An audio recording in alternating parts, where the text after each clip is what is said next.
ये भरल जवानी में नरक में जाल जातनी का नहीं ना, तबे तई छोटका ठोकर रोवा के समझावता। अभी भी समझ जाई, नौकर भी इंसान होला। हमरा के ज्ञान देवे वाला तू हवा के। हाँ मयूर, वैष्णवी,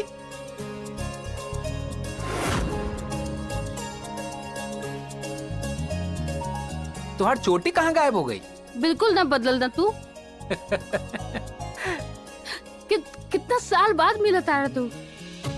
तू जानता रू एकरा के? जी बुआ जी। अरे अब तो हमनियों के जाने नी जा। मयूर वैष्णवी के बचपन के दोस्त, लोग के भूत भगावेला। हाँ जियत रहा। और ये एक जानी के भूत तो भगाइए देले हैं।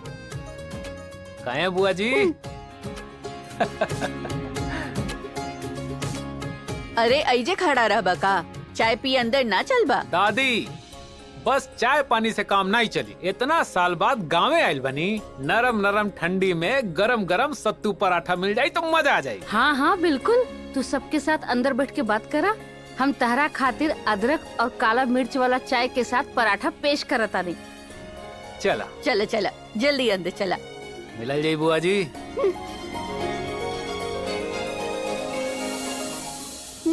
बुआ जी हमरा ना ये लड़का कुछ टेढ़ा लागता। अरे नाही नाही, हमके तो एकर ना पीछे ढीला लागता।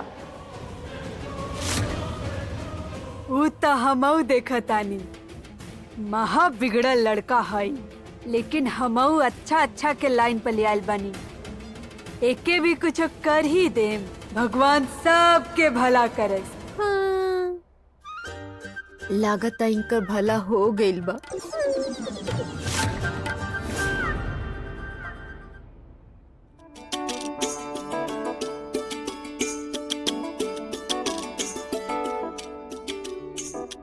नमस्ते।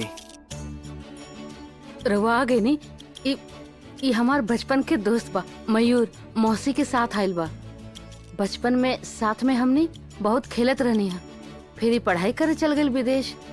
मयूर, ये बानी कार्तिक जी, हमार पति। हाय।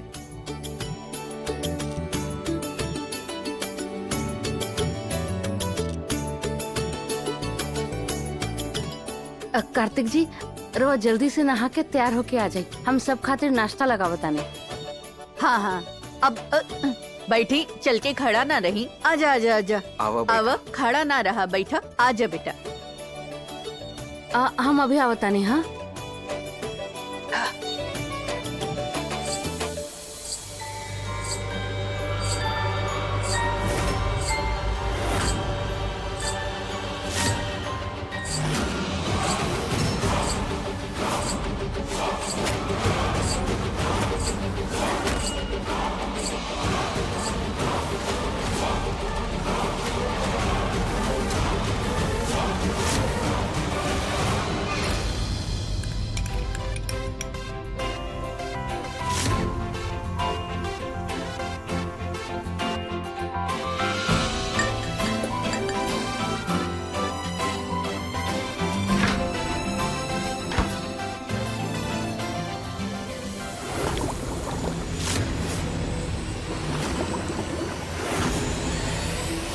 भगवान सबके भला करे।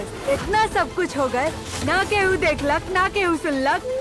यह तो हम ना समझ पावतानी ना बुआ जी। अभी बल्ब के टुकड़ा बिखरत रहा है, हम ये सब साफ कैसे हो गई? मतलब जौना के हमारा डर रहे उहे भाई। एजा कोनो भूत बा।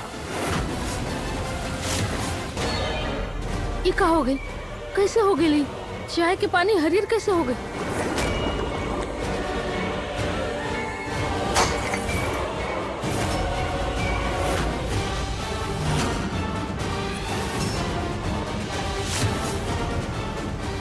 बल्ब कैसे टूट गई?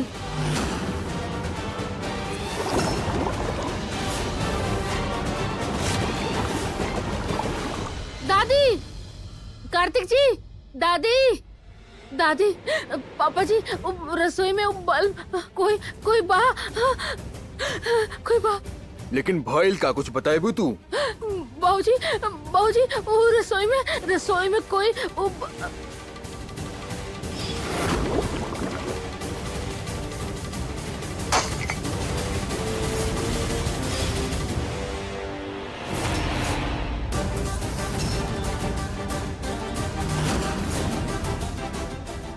ऐसन कैसन हो सकेला?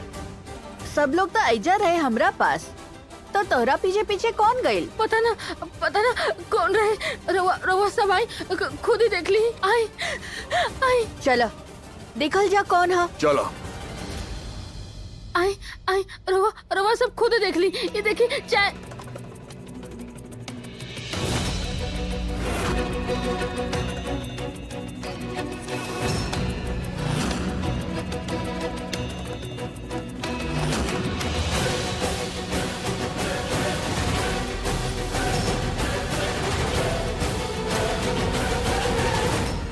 अरे बौरागल बड़ू का?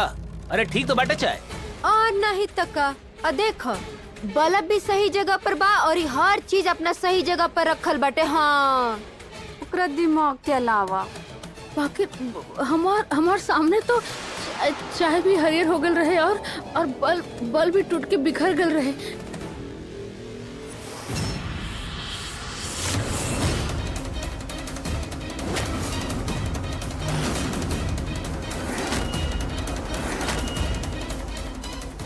हम सच कहतानी, हमार यकीन करी।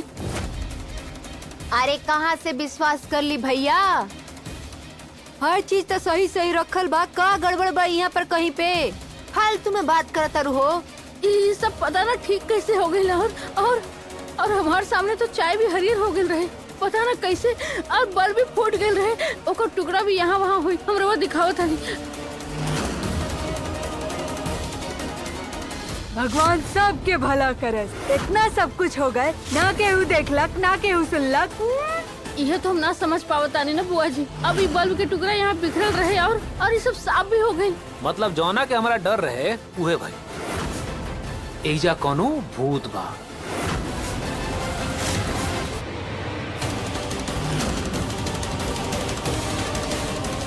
भगवान सबके भला करस। इतना सब कुछ हो गए, ना केहू देखलक ना केहू सुनलक।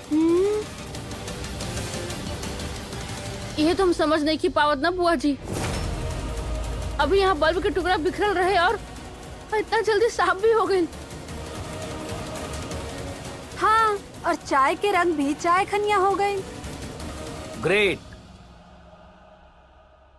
मतलब जौना के हमारा डर रहे उहे भाई। हैं? का मतलब बेटा?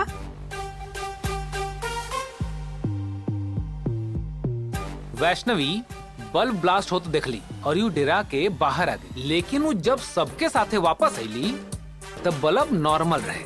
ओकर सारा टुकड़ा अपने आप फिट हो गई। या तो ये बल्ब जादुई बा जौन अपने आपे जम गई, और या तो एजा कोनो भूत बा। का? लेकिन अगर एजा भूत बाना तो सच में मजा आवे वाला बाटे। मौसी कसम से अगर एजा भूत भइल ना, ओकर कान कस के पकड़ के अपनी साथे घरे ले जाए। कम से कम टूटल चीज तो वापस जुड़ जाई और ये घर के साफ सफाई भी हो जाई। ससुराल है वैष्णवी के, मत कर ऐसन बेटा। देखी मौसी जी, तहरा ई बात मजाक लगता। पहले अपना अंदर के भूत भगावा, फिर हमरा घर के भूत भगैया। ठीक बा, अबे भगा देता नहीं।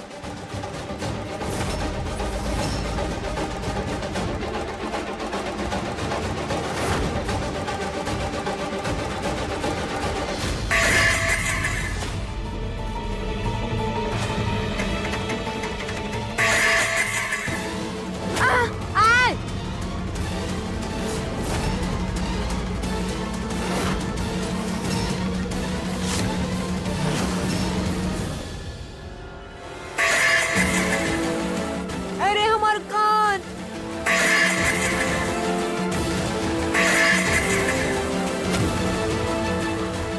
अरे भगवान सबके भला करे, बाहर करे पागल के। अरे दिमाग खराब हो गया बका एकर। अरे बुरा गल बड़का।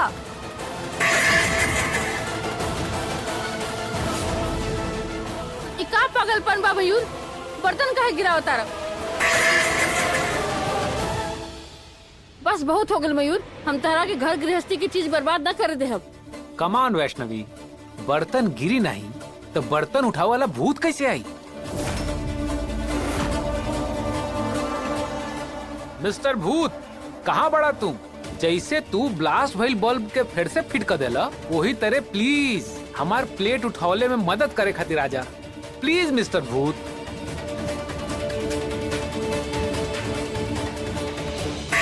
आवा मिस्टर भूत। मयूर तू सच में पागल हो गई बारा का? पागल हम हैं या तू हो? कुछ भी बोला ताड़ू, जैसे ही बर्तन अपनी मर्जी से नहीं गिरत ना, वही तरह ना कोनो बल्ब ब्लास्ट फिल बट्टे और ना ही ओके केहू वापस फिट के लिए। का कहता रहा बेटा, हम कुछ समझनी ना, साफ साफ बतावा। यह दादी के ऐसा कोनो बात नहीं। ये वैष्णवी है, इनके बचपन से अटेंशन सीकिंग सिंड्रोम बा, मतलब कि ध्यान आकर्षण बीमारी। ई कौन सा बीमारी है? जानलेवा तो नहीं खे ना? कुछ नहीं, बस दिमाग के तिगड़म बा। वैष्णवी के हमेशा सबके ध्यान अपने ऊपर चाहेला। जब वो देखेली कि लोग के ध्यान उनसे भटकता, तब वो ये सब हरकत करेली। हाँ। अब जैसे हम एल बनी ओके केहू भाव नहीं के देत, तो ये सब हरकत करता रही। एकदम सही कहला तू। हमहू बहुत देर से यह सोचतानी एकरा बारे में। ये तू का कहता रहा मयूर? हम ऐसा कब कहनी है? दादी दादी दादी, हम सच कहता नहीं दादी, बल्ब सच में फूट के बिखरल रहे। अरे दादी, चाय भी हरा भई रहे, मैया के कसम।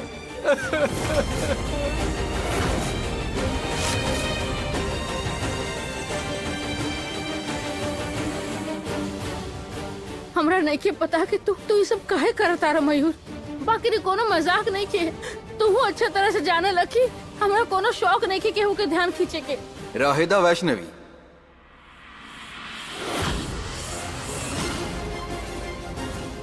तोहरा के केहू के सफाई देवे के जरूरत नहीं खे। हम अच्छा तरीके से जाना तानी, तोहो के केहू के अटेंशन सीख करने की जरूरत नहीं खे, समझ लू तू? हम जाना तानी।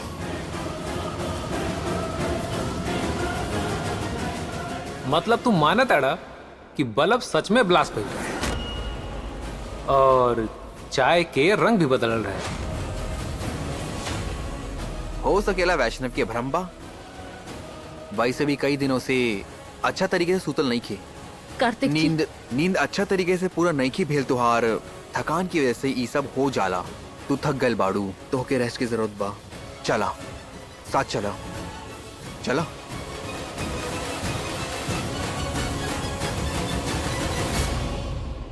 फालतू फंड के ना बवंडर मचा के रखेले। हमके तो समझे में ना आवेला का होत रहेला घर में।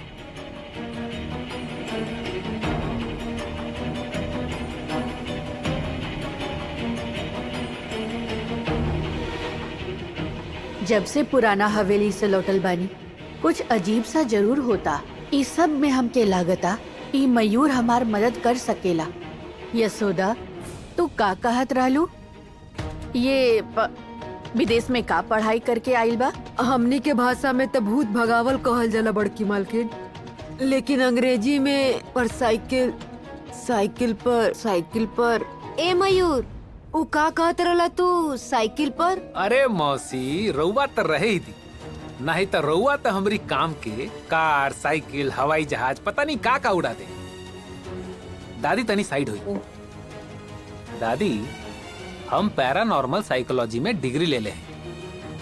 ओकरो भी डिग्री होला? बिल्कुल। सिंपल भाषा में रउआ ई समझ ली, ऐसन घटना जोने के विज्ञान के भाषा में कोनो उत्तर नहीं दिया जा सकेला, ओकर उत्तर हम देतानी। भूत प्रेत, जादू टोना, तांत्रिक विद्या, रउआ समझता ही ना बुआ जी? उस सब बात जेके विज्ञान में बस मनगढ़ंत मानल जाला, अब ओकर पढ़ाई कल जाते।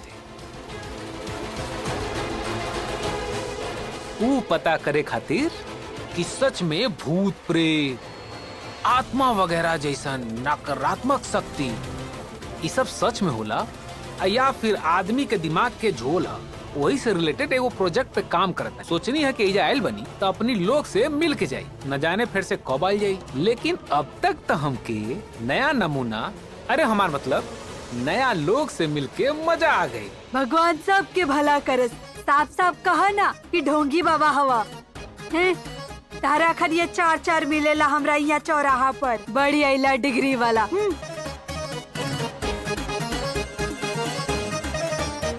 अरे बुआ जी, डिग्री तो बहाना बा, हमके भूत भगाना है।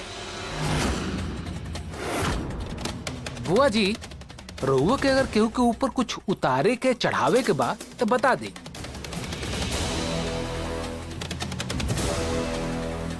हम काहे ई सब करेम बतावा? उल्टा सीधा काम हम काहे करेम? अरे रउआ तो रिसियाता नहीं। कोनो बात नहीं, कोनो बात नहीं, ऐसन उम्र में ऐसन होत रहेला। अब अरे मौसी, बहुत सारा बात हो गई। वैष्णवी से मिलल जुलल हो गए लोग के, तब घरे चल जा, हाथ मुंह धो के आराम कर जाई। बेटा, हम तो मंदिर के बगल में एगो छोट कमरा बा उहे रहेनी, और तू आइल बड़ा अमेरिका से इतना ऐशो आराम के जिंदगी जी के, त हमरा यहाँ तारा के तो इतना सुख सुविधा नहीं मिली बेटा।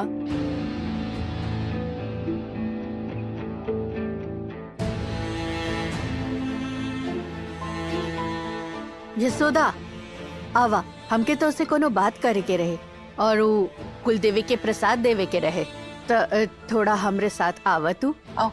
जी, आवा तनी। यशोदा, हाँ बड़की मालकिन। कुछ बात करे के बा। हम का कहत रहनी कि कुछ दिन के खातिर मयूर के ऐजे रहेदा हवेली में।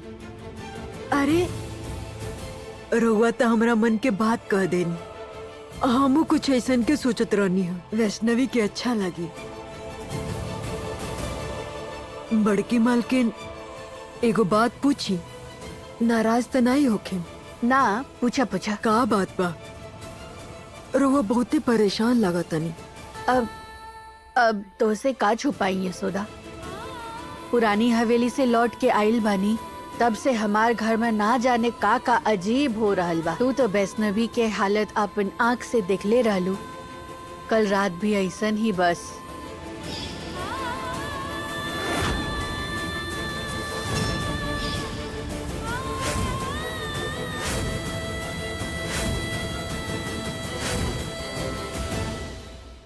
ऐसन में मयूर के यहाँ आइल हमके ऐसन लगता जैसे छठी मैया के दूत आइल बा।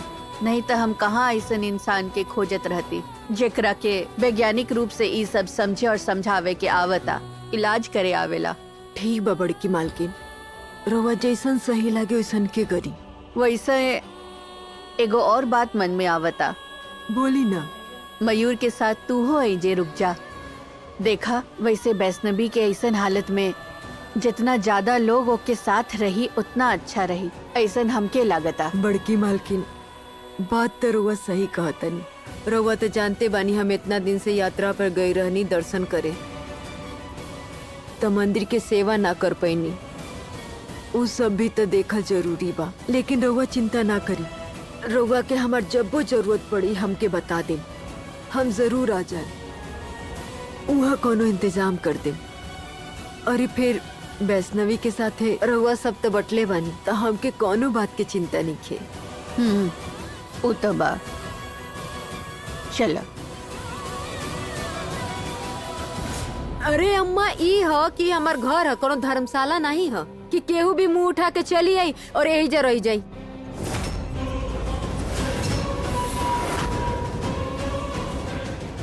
अरे और ही नहीं तक दुनिया भर के होटल बटे बाहर, इतना दिक्कत बात हो जाकर रही ले। करण, डोंट वरी, हमें लगे ढेर सामान नहीं खे, बस एगो झोला बा। उ झोला लेके घर के कोनो भी कोना में पड़ल रहे। हाँ, तो झोला लेके होटल में जा, पड़ल रहा हूँ।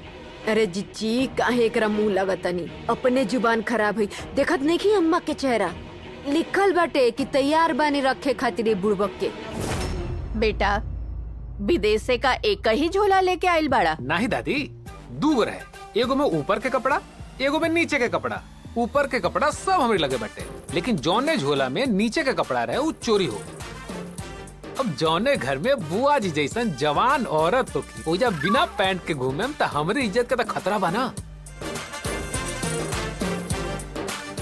दादी हम सोचत आई ना कि कोनो होटल में ही चल जाते। हाँ नहीं नहीं बबुआ, का है कि इतना बड़का हवेली बा तो का हम दो पैजामा के व्यवस्था ना कर पाई जा ऐजे रहे। वाह दादी वाह, हम तो रोरे इहे कहले का वेट करत नहीं हा। हाथ मिलाओ बुआ जी, रउआ के नया भतीजा मुबारक हो। चल हट। यहाँ एगो से पीछाने के छूटत, आई दूसरा आ गइलन। ई लड़का के यहाँ रोके के कारण अभी सबके ना बता सकेनी। सही समय आवे पर हम सब के बता दें कि ई यहाँ काहे रुकल बा। केहू हमार बात नहीं के मानत कार्तिक जी। कल दीवार पे अगर निशान न लगल रहित ना तब केहू मानते न रहित। वो तो हमार पास सबूत रहे, यही खातिर सब माने के मजबूर भ गेल रहन। बाकी आज केहू तैयारे नहीं के हमार बात माने के। सबकी यह लागत था कि हम सब कुछ जानबूझ के करता नहीं। हमार बात को तो मानते नहीं के। वैष्णवी, हम सच कहता नहीं कार्तिक जी, वो हम ना रहे। हमार जो कुछ भी भयल रहे हमार आँख के सामने भयल रहे कार्तिक जी। हमार यकीन मानी, हम सच कहता नहीं। वैष्णवी शांत हो जा। हमरा तोहरा पे पूरा भरोसा बा, विश्वास बा। हमरा पता बा तू झूठ नहीं खूब बोलत, पर तोहरा के भी समझे की जरूरत बा। जब हमार दिमाग और बॉडी पूरा तरीके से थक जाला और जब हमारी नींद पूरा ना होला तो हमारी बॉडी हेलुसिनेट करे लागेला। हो सकेला तू किचन में गई लू, हो सकेला वहाँ के बल्ब फ्यूज हो गई हुई और तोहरा के लगल बल्ब फूट गई। That's it, it's very normal. हो खेला, रिलैक्स। कार्तिक जी बाकी वैष्णवी बस बेड पे चला, रिलैक्स करा, सब नॉर्मल हो जाए। चला ना, लेट्स गो। बैठा, ठीक बा, आराम से। हाँ, पीछे होकर बैठा बस।